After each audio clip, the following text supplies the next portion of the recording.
indray teo ambarabaranao, ianao itiky sady nampandroso.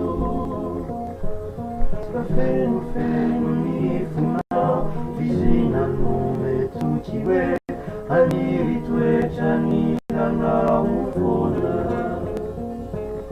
haniry toetra ny lanao foana. Masony kanefa tao mangalatra fijery sy mibanjina ny varavarankely, tsisy tavely mitsony anie resaka sy vazivazy ny zavatra mitantara momba azy, ny zavatra mitantara momba azy.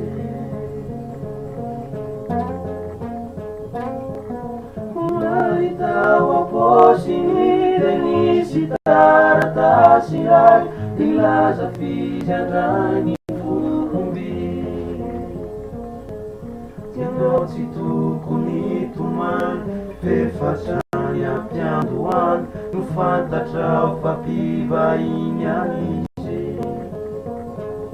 no fantatrao fa mpivahiny anizy.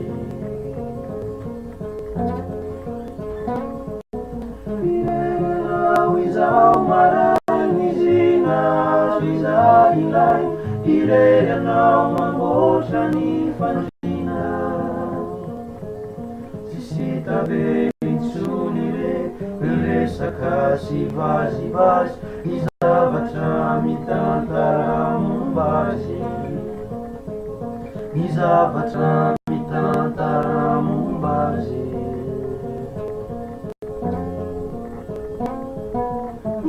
Vahiny tonga indray teo ambarabaranao, ianao mitsiky sady nampandroso.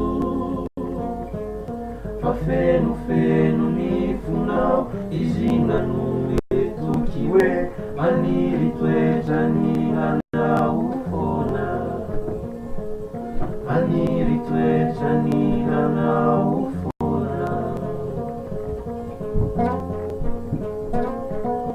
Masony kanefa tao mangalatra fijery sy mibanjina ny varavarankely,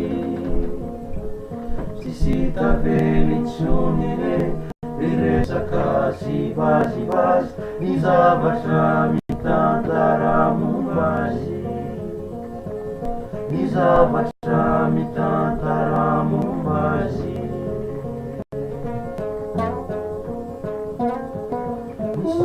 Tao aposiny de nisy taratasy iray nilaza fizandrany foromby, ianao tsy tokony tomany fefatrany ampiandohany no fantatrao fa mpivahiny anizy, no fantatrao